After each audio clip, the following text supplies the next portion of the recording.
In late February, a Russian icebreaker, Kapitan Dranitsin, successfully carried out a record supply run for the Mosaic International Research Expedition representing 20 countries, including the United States, China, and Russia. As the operator of the world's largest fleet of major icebreakers, Russia's monopoly on icebreaker operations has largely gone unchallenged.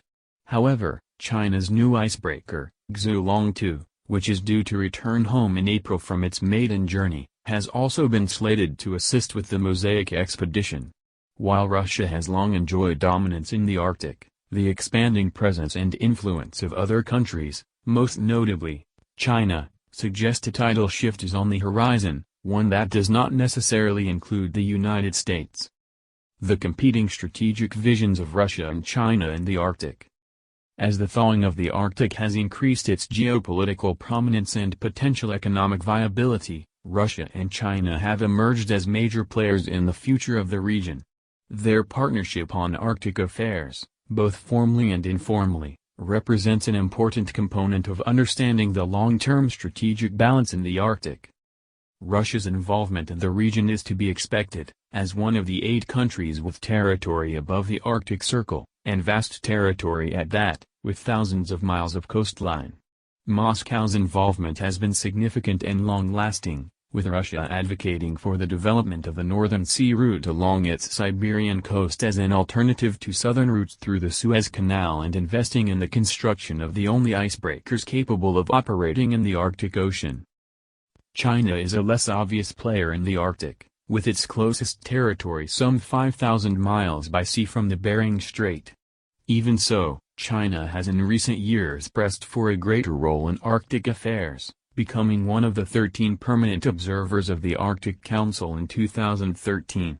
In 2018, China released an official white paper entitled China's Arctic Policy, a step that in and of itself signals the country's intent to play a larger role in the region, in which it outlines its priorities in the Arctic and describes itself as a near-Arctic state. The cooperation between China and Russia in recent years adds an intriguing complexity to Arctic geopolitics. Experts are divided on whether the warming of Sino-Russian relations is a true strategic alliance or merely a marriage of convenience. Proponents of the former point to the numerous agreements signed between the two countries, punctuated by the personal friendship of the two nations' leaders, and the two sides' common voting record on the United Nations Security Council. Skeptics reason that Russia and China often have diverging goals despite mutual interests and remain distrustful of each other's intentions. In this paper, we focus on the long-term outlook for the Sino-Russian relationship regarding the Arctic. The Sino-Russian state of play in the Arctic. Russia's involvement in the Arctic and interest in the Northern Sea Route, NSR, perhaps goes without saying, with over 24,000 miles of coastline above the Arctic Circle, and a centuries-long history in the region. Russia has two primary economic interests in the Arctic. First, Russia is in a prime position to exploit the region's oil and natural gas. Some 70% of Russia's reserves are on the continental shelf off its coast, primarily in the Arctic, and its status as the world's largest supplier of oil and natural gas makes it a leading player in exploiting further reserves in international waters. Advertisement. Second, Russia is well positioned both geographically and logistically to be a critical player in the development of shipping routes through the Arctic as retreating sea ice permanently opens those routes. This primarily represents a shipping connection between East Asia and Western Europe, with Russia operating ports and support facilities along the route. However, it could also represent a boon to development in Siberia. Historically, Russia has bemoaned the fact that all major rivers in Siberia flow north into the Arctic Ocean rather than south to irrigate the deserts of Central Asia. During the Soviet years, mega-engineering projects using nuclear weapons to redirect the rivers were in the planning stages for decades before eventually being abandoned in the 1980s. While low levels of shipping on these rivers do exist today, aided by a fleet of river-based icebreakers, the retreat of Arctic ice in conjunction with the development of modern ports and shipping lanes to support the NSR could provide a lucrative outlet for the vast trove of undeveloped resources in Siberia. From China's perspective, The Arctic represents one of several regions within which it is attempting to build influence and refine its image as a global power. China has dubbed itself a near-Arctic state, arguing that given its relatively close proximity to the Arctic, changes in the Arctic have clear downstream impacts on China and in turn, on its economic interests in agriculture, forestry, fishery, marine industry and other sectors. In 2017, China introduced the Polar Silk Road, a component of its Global Belt and Road Initiative, as a framework to collaborate with other parties to jointly develop Arctic shipping routes. Beijing has taken both unilateral and cooperative measures to pursue its ambitions and legitimize its role in the Arctic. On its own, China has committed significant resources to conduct numerous scientific research expeditions. In mid-October, Beijing's first indigenous icebreaker, Xulong 2, set off on its maiden voyage to take part in Beijing's 36th Antarctic expedition and will make a port call in South Africa before turning homeward. The Xulong 2 serves as a research platform, equipped with state-of-the-art oceanographic and monitoring systems to conduct seafloor and resource surveys, which will further bolster China's scientific diplomacy in the Arctic and Antarctic regions. China is an active participant in the Arctic Council and has invested in bilateral relationships with individual Arctic states and other stakeholders to build support for its initiatives. In recent years, a notable increase in Sino-Russian cooperation in the Arctic has caught the attention of observers. A convergence in economic interests to develop Arctic trade is certainly a factor in their warming relationship, but does not fully explain the relatively sudden shift from competition to cooperation in this area. The road from competition to cooperation. Russia has long been particularly concerned with exercising control over a broadly defined physical sphere of influence. Classically, and perhaps overly simplistically, explained as a response to centuries of invasion, this has manifested recently with adventures from the Donbass to the Kuril Islands. A particular soft spot exists for Siberia and the Arctic territories due to Russia's unique and long history in those regions. Enjoying this article? Click here to subscribe for full access. Just $5 a month. As such, Russia views China's economic ambitions in the region with suspicion. In 2012, Russia blocked Chinese vessels from operating in the NSR, causing China to suspend its research activities during its fifth Arctic expedition. The following year, despite initial resistance from Russia, the Arctic Council granted observer status to 6 countries including China but also notably including Japan, which may serve as a counterweight to China. However, Russia's calculus shifted significantly between 2013 and 2014. A Russian company, Novatek, and China National Petroleum Corporation, CNPC, partnered on a joint venture in 2013 to fund the Yam liquefied natural gas, LNG, project, of which CNPC purchased a 20% stake. China expected to receive at least 3 million metric tons of LNG a year from the Yam plant, which would be transported through the NSR to Chinese markets. In 2014, when international sanctions were enacted against Russia over its Crimea annexation, Moscow pivoted sharply toward Beijing as other partners in the Yam project such as ExxonMobil and Eni suspended cooperation. China's Silk Road Fund stepped in to purchase a 9.9% stake in the Yam project, bringing the total stake of Chinese ownership to 29.9%. Friendly ties between Russia and China have also been buoyed by the friendship between the two countries' leaders. Since 2013, Vladimir Putin and Xi Jinping have met more than 30 times. During a visit in June, the two presidents signed more than $20 billion in deals to boost economic ties, including in the Arctic, with plans to increase the annual volume of trade between the two countries to $200 billion in the coming years. Advertisement.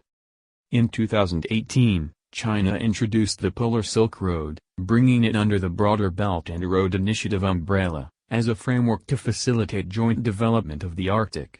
Beijing envisions using the NSR to diversify its shipping route options and cut down transport time between certain destinations. For Russia, the NSR represents a chance to become a major maritime trading power for the first time in history, as the melting ice caps transform its Arctic coastline into an asset. The Polar Silk Road is expected to serve as a vehicle for increased Sino-Russian investment and cooperation in building out Arctic infrastructure to support commercial transit and resource exploration along the NSR. Future challenges to the relationship. Despite the undeniably closer ties between Russia and China since 2014, mutual interests are evolving that may lead to shifts in the balance of their relationship. As Yun Sun, a China expert at the Stimson Center, points out, the Polar Silk Road may have been coined by the Chinese, but the idea originated from a Russian invitation to jointly develop the NSR as early as 2015. Sun states that while both sides share reasons to develop the NSR, it is more of an economic priority for Russia than for China, which gives China more leverage to shape the results.